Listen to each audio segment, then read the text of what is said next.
مجھے وقت پر گاؤں پہنچنے کی جلدی تھی، اس لیے میں دوپہر کو ہی گھر سے نکل گیا تھا۔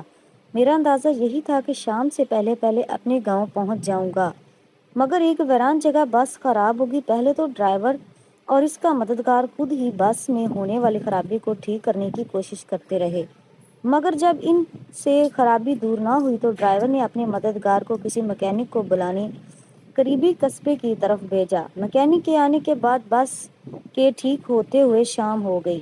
جب میں اپنی منزل پر بس سے اترا تو رات کا اندھیرا گہرا ہو گیا تھا۔ گاؤں تک پہنچنے کے لیے مجھے ایک کچے راستے پر چلنا تھا۔ اس راستے پر ابھی مجھے 3 کلومیٹر پیدل سفر کرنا تھا۔ میں بڑی سڑک سے اتر کے گاؤں جانے والے اس راستے پر چل دیا۔ اس وقت آسمان پہ چاند تھا اور نہ اس کی چاندنی۔ ستاروں کی ٹمٹماتی روشنی نے ماحول کو خوفناک اور پراسرار بنا دیا تھا۔ رات کے سناٹے میں اکیلے سفر کا یہ میرا پہلا اتفاق تھا۔ میرا دل زور زور سے دھڑک رہا تھا اور اس خاموشی میں مجھے اپنے دل کی دھڑکن صاف سنائی دے رہی تھی۔ ابھی میں تھوڑا سا راستے ہی طے کر سکا تھا کہ اچانک ایک الو نے میرے سر کے عین اوپر رات کے سناٹے میں اوپر پھڑپھڑاتا ہوا ایک درخت سے اڑ کر دوسرے درخت پر جا بیٹھا۔ رات کے سناٹے میں الو کی خوفناک آواز سے میں بری طرح ڈر گیا اور خوفناک نظروں سے ادھر ادھر دیکھنے لگا۔ اسی وقت جھاڑیوں میں سرسراہٹ سی ہوئی۔ میں نے چونک کر دیکھا، اونچی اونچی جھاڑیوں کے پیچھے کوئی کھڑا تھا۔ میں ڈر کر پیچھے ہٹا تو کسی چیز سے ٹکرا گیا۔ ڈر کے مارے میرے منہ سے چیخ نکل گئی۔ مڑ کے دیکھا تو درخت تھا۔ میں بدحواسی میں درخت سے ٹکرا گیا تھا۔ اس درخت کے پیچھے بھی مجھے ایک ہولہ سا نظر آیا۔ میں پیچھے ہٹا تو وہ میری طرف بڑھا۔ میں ڈر کے بھاگا اور بھاگتا ہی چلا گیا۔ میں اندھا دھند بھاگ رہا تھا، مگر اچانک تھٹک کر رہ گیا۔ ایک لمبا تڑنگا بھوت میرا راستہ روکے کھڑا تھا۔ میں ڈر کر پیچھے ہٹا تو جھاڑیوں میں سے کسی نے مجھے پکڑنے کی کوشش کی۔ میں چیختا ہوا وہاں سے بھاگا۔ عجیب سرسراہٹیں میرا پیچھا کر رہی تھی۔ بھاگتے بھاگتے میری نظر اس چڑیل پر پڑ گئی جو بال کھولے درخت سے الٹی لٹکی ہوئی تھی۔ اندھیرے میں اس کی آنکھیں انگاروں کی طرح لگ رہی تھی۔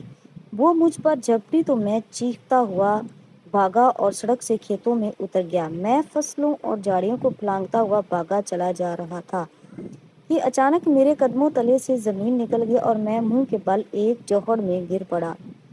کیچڑ سے بھرے اس جوہر سے بڑی مشکل سے باہر نکلا۔ کیچڑ اور مٹی کے لیپ سے اب میں کچھ بھوت لگ رہا تھا۔ سردی سے میری کپ کپی چھوٹ گئی تھی، اس ڈر سے کہ وہ بلائیں پھر مجھ تک نہ آ پہنچے، اور میں پھر بھاگنے لگا۔ میں ایک لمبا چکر کاٹ کر گاؤں کے قریب پہنچا تو یہاں بھی ایک مصیبت میری طاق میں تھی۔ گاؤں کے کتے مجھے بھوت سمجھ کر میرے پیچھے پڑ گئے۔ اس نئی مصیبت سے ڈر کے میں بھاگا تو گھر کا راستہ بھول گیا۔ مجھے مشکل سے گھر ملا تو کتے بھی میرا تعاقب میں وہاں آ پہنچے۔ میں نے دونوں ہاتھوں سے دروازہ پیٹ ڈالا۔ کون ہے؟ اندر سے آواز آئی۔ جلدی دروازہ کھولو، میں نے چلا کر کہا۔ میرے چچا زاد بھائی نے دروازہ کھولا۔ میں میری صورت دیکھ کر گھبرا کر پیچھے ہٹا۔ میں جلدی سے اندر داخل ہو گیا کیونکہ کتے بری طرح بھونکتے ہوئے مجھ پر جھپٹ رہے تھے۔ کون ہو تم؟ میرے چچا زاد بھائی نے لرزتی ہوئی آواز میں پوچھا۔ اتنے میں گھر کے دوسرے لوگ بھی اٹھ کر وہاں آ گئے۔ وہ بھی مجھے دیکھ کر ڈر گئے، مگر جب میں نے اپنا نام بتایا تو بڑی مشکل سے انہوں نے مجھے پہچانا۔ چچا جان نے پوچھا، یہ کیا ہوا؟ کچھ بلائیں میرے پیچھے لگ گئی تھی، میں نے بتایا۔ کیا سب حیرت سے میرا منہ تکنے لگے۔ میں نے تفصیل سے بتایا تو چچا جان ہنس پڑے اور بولے، وہ بلائیں ولائیں کچھ نہیں تھی، تم اپنے تصورات سے ڈر گئے تھے۔ تم نے اندھیروں میں درختوں اور جھاڑیوں کو بھوت اور چڑیلیں سمجھ لیا تھا، البتہ الو اصلی تھا۔ جب میرے اوسان ذرا بحال ہوئی تو میں نے سوچا چچا جان ٹھیک کہہ رہے ہیں، یہ میرے تصورات ہی تھے جو اندھیرے میں بھوتوں اور چڑیلوں کا روپ دھار گئے تھے، کیونکہ میں ہر وقت بھوتوں اور چڑیلوں کی کہانیاں پڑھتا رہتا تھا۔ انہی خیالی بھوتوں اور چڑیلوں نے آج مجھے سچ مچ ڈرا دیا تھا۔ اف خدایا، تو یہ سب میرے تصور کا کرشمہ تھا، اور میں نے سر تھام کر کہا۔ اگر ویڈیو اچھی لگی تو ویڈیو کو لائک کریں اور چینل کو سبسکرائب کریں۔